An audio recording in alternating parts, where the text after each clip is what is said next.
My self Varun Verma और मैं UPSC mains 4 बार लिख चुका हूँ और मल्टीपल इंटरव्यूज दिए मैंने। और मैं आपको प्रीलिम्स के लिए पॉलिटी का करंट अफेयर्स पढ़ाऊंगा। तो ये मेनली फोकस रहेगा प्रीलिम्स पे और उससे मल्टीपल चॉइस क्वेश्चन आपके मोस्टली हो जाएंगे। और अगर आपको मेरा कोर्स अच्छा लगता है तो प्लीज़ कमेंट सेक्शन पे मेंशन कर देना that you like it, and please like, subscribe and share our channel because it's new and we are putting a lot of. Hello everyone, आज हम अपना कोर्स स्टार्ट कर रहे हैं prelims current affairs for polity. तो इसमें सिर्फ prelims related पढ़ेंगे, बाकी जो डिटेल में पढ़ना है वो मेंस के लिए पढ़ेंगे। तो इसमें सिर्फ वही चीज़ें हम करेंगे जो मल्टीपल चॉइस क्वेश्चंस में आ सकते हैं। तो पहला हमारा टॉपिक है local reservation in private sector. तो हरियाणा गवर्नमेंट ने ये लोकल रिजर्वेशन दी थी 75% of quota in private jobs, ठीक है। तो उसके बाद कई सारा हंगामा हुआ और लोग कई सारे हाई कोर्ट चल गए, तो हाई कोर्ट ने हॉल्ट कर दिया। उसके बाद हरियाणा गवर्नमेंट गई है सुप्रीम कोर्ट के पास इसको लागू करने के लिए। तो ये किस एक्ट के अंदर आया, वो है Haryana state employment of local candidates act 2020, ठीक है। आपको एक चीज और नोटिस करनी चाहिए कि Haryana is not the first state to push for such a move. Other states like Karnataka, Maharashtra etcetera already ये कर चुके हैं ट्राई, बट कई सारे हर्डल्स आए तो वो भी इसको पूरी तरह लागू नहीं कर सकते। सेकंड चीज आपको नोटिस करने की, इस कंसेप्ट को बोलते हैं sons of the soil. Constitutional provisions में ये है, पर क्या है कि स्टेट गवर्नमेंट नहीं लागू कर सकती इसको। इसके लिए जो एक्ट पास करना है वो पार्लियामेंट को करना है। तो ये चीज नोटिस करना, ये एक्सेप्शन है आर्टिकल 16 क्लॉज 3 में। तो इसको डिटेल में करना है तो आप हमारा पॉलिटी कोर्स देख सकते हो। अब हमारा सेकंड टॉपिक है subcategorization of other backward classes. तो इसके लिए जस्टिस रोहिणी कमीशन बनाई है अंडर आर्टिकल 340। तो पहली कमीशन बनी थी वो काका कलेलकर 1953 में, सेकंड बीपी मंडल 1979 में। बीपी मंडल बहुत इंपॉर्टेंट है, ये पढ़ना। मंडलाइजेशन ऑफ रिजर्वेशन ओबीसीज वगैरह इससे ही आया था। और इसमें एक और है इंदिरा साहनी केस जिसमें क्रीमी लेयर डिवाइस किया था। तो इसमें एक और चीज है, state could decide once list, ठीक है। ये पहले था, but after Maratha reservation Supreme Court ने ऑर्डर दिया कि सिर्फ प्रेसिडेंट ही डिसाइड करेगा कि ओबीसी कौन कौन है। तो जस्टिस रोहिणी कमीशन में थोड़ी बहुत अभी आई हुई है, उसका देख लेना आप क्या क्या प्रोविजंस है। पहला ये है, एक इंपॉर्टेंट ये है कि ओबीसी को 4 में डिवाइड करेंगे, 4 क्लासेस में। तो उसमें कोटा देंगे, एक को 2%, सेकंड को 6%, थर्ड को 9%, फोर्थ को 10%। तो ये इंपॉर्टेंट है इसमें। थर्ड टॉपिक हमारा बेसिक स्ट्रक्चर, ये इसलिए क्योंकि इम्पोर्टेंट है। तो 1973 में केशव नंदा भारती के साथ इसमें बेसिक स्ट्रक्चर बना। तो इसकी कैसा फॉर्मुलेट हुआ, तो ये आप देख सकते हो हमारे करंट अफेयर्स कोर्स में, जो पॉलिटी में अभी आया क्रैश कोर्स, तो वो आप देख लो। तो बाकी इसके काफी सारी इसकी इंपॉर्टेंस है, तो आप उधर देख लो। बाकी जो इसका डिटेल्ड है एनालिसिस, कैसे इस केसेस में Shankari Prasad case, Sajjan Singh case, Golaknath case, Kesavananda Bharati case, Minerva Mills case, इसका कैसे पूरा स्टार्ट से लेके एंड तक कैसे ये चला, तो ये सारा अभी भी है ये। तो ये सारा इसमें आप मेंस में पढ़ोगे। फोर्थ टॉपिक है हमारा यूनिफॉर्म सिविल कोड। तो ये आर्टिकल 1444 में है, under directive principles of state policy. ये फंडामेंटल राइट नहीं है, पर ये डीपीएसपी में है। तो ये बात ध्यान रखना, इंडिया में ये नहीं है। और इंडिया में सिर्फ एक ही स्टेट में यहाँ जहाँ पे यूसीसी एप्लीकेबल है वो है गोवा। बाकी लैंडमार्क कोर्ट केसेस हैं, सरला, मुदगल, शाह बानो, उसमें सब में सुप्रीम कोर्ट ने इसकी तरफ चलने के लिए कहा है कि इसको फॉर्मुलेट करो। Okay, fifth anti conversion laws.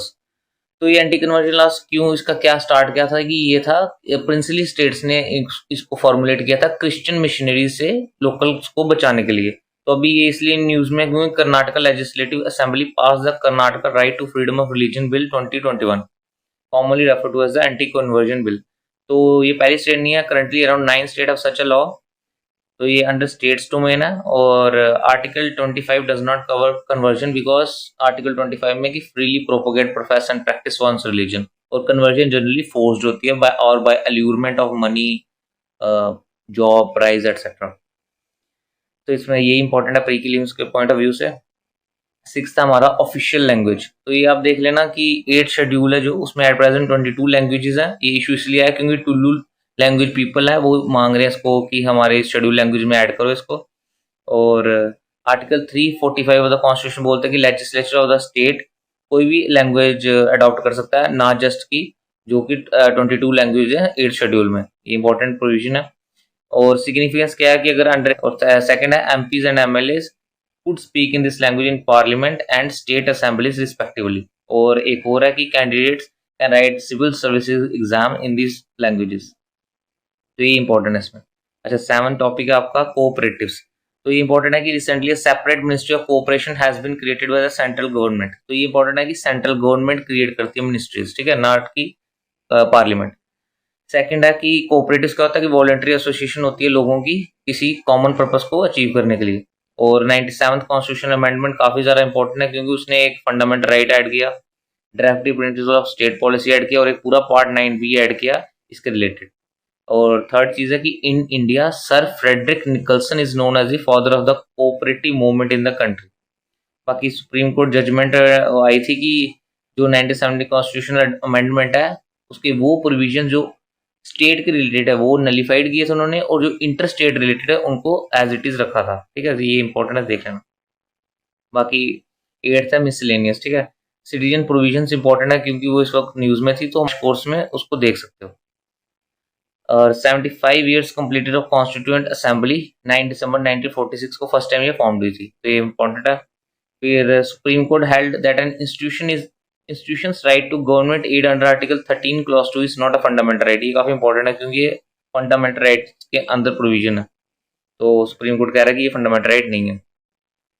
अच्छा, Punjab government has written to centre for sent to states will that proposes life imprisonment for desecration of religious scriptures of 4 religions। तो ये इंपॉर्टेंट है क्योंकि इसमें आपको India being a secular state protects all the religions by blasphemy laws. इसमें section 295 है। Recently Sidhu Moosewala जिसका murder हुआ है, तो उसने इस चीज पे गाना भी निकाला था 295, काफी फेमस है, तो आप लोगों ने भी सुना ही होगा। लास्ट पॉइंट है, Delhi high court has upheld the right to be forgotten of an individual. Right to be forgotten है कि कोई भी हमारी इंफॉर्मेशन अगर किसी के पास है या नेट पे है जो ऑनलाइन है, तो हमारे पास राइट है कि उसको फॉरगेट करने के लिए, कि हम बोलें कि फॉरगेट करो और वो उसको डिलीट कर दें, परपेचुइटी में नहीं रख सकते। तो नेक्स्ट टॉपिक है हमारा लोअर प्रोडक्टिविटी इन पार्लियामेंट। तो ये मेंस पॉइंट ऑफ व्यू से बहुत इंपॉर्टेंट है, पर आप इसको प्रीलिम्स के पॉइंट से यही याद रखना कि the summoning of parliament is specified in article 85 of the constitution. तो सेकंड पॉइंट है important, the power to convene a session of parliament rest with the government, that decision is taken by the cabinet committee on parliament affairs. तो ये 3 चीजें बहुत ज्यादा important है। जो allow करता है वो करता है प्रेसिडेंट, ठीक है। और इंडिया में कोई फिक्स कैलेंडर नहीं है, जनरली 3 होती हैं पार्लियामेंट्री सेशंस। तो इसको ध्यान रखना कौन कौन सी है। पहली है बजट सेशन, सेकंड है मॉनसून सेशन और थर्ड है विंटर सेशन। तो ये 3 इंपॉर्टेंट रखना। बाकी कुछ टर्म्स काफी इंपॉर्टेंट है, वो आप लोग देख लेना हमारे क्रैश कोर्स से।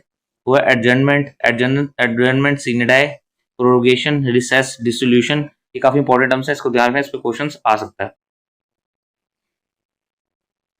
अब हमारा सेकंड टॉपिक है पब्लिक अकाउंट्स कमेटी। तो ये क्यों इंपॉर्टेंट आया, क्योंकि ये centennial celebrations of public accounts committee were held recently.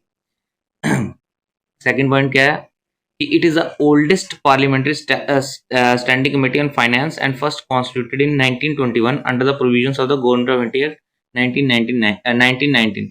ये भी कहते हैं मोंटेग्यू चैम्सफोर्ड रिफॉर्म्स। ये सब जो रिफॉर्म्स है काफी इंपॉर्टेंट है, ये हमारे पॉलिटी की क्रैश कोर्स में हमने डिटेल में एक्सप्लेन किया हुआ है, तो आप उधर से पढ़ सकते हो। ये चीज और याद रखना कि WM हैले इसका पहला प्रेसिडेंट था और भूपेंद्र नाथ मित्र इसके फर्स्ट इंडियन प्रेसिडेंट थे, ये चीजें ध्यान रखना। अच्छा, फोर्थ चीज है लेजिस्लेटिव काउंसिल। तो ये क्यों इंपॉर्टेंट है, क्योंकि वेस्ट बंगाल में लेजिस्लेटिव काउंसिल न्यू फॉर्म हो उसके लिए प्रोविजंस पास हो गई है पार्लियामेंट में भी और स्टेट में भी, तो ये सून इसको फॉर्म कर लेंगे, ठीक है। तो ये किस आर्टिकल के अंदर होता है, आर्टिकल 169। इसमें क्या करते हैं, 2/3 असेंबली मेंबर पास करते हैं, उसके बाद पार्लियामेंट सिंपल मेजोरिटी से पास करता है। तो या तो वो फॉर्म हो सकता है जो यहाँ खत्म कर सकते हैं, तो ये दोनों प्रोविजन इसी आर्टिकल 169 में ही है। एक और इम्पोर्टेंट चीज है कि जो लेजिस्लेटिव काउंसिल है वो can not have more than 1/3 of state legislative assembly member से ज्यादा नहीं रख सकते। जो है कि 7th ये स्टेट बनी है जिसके पास लेजिस्लेटिव काउंसिल होगा, तो ये इंपॉर्टेंट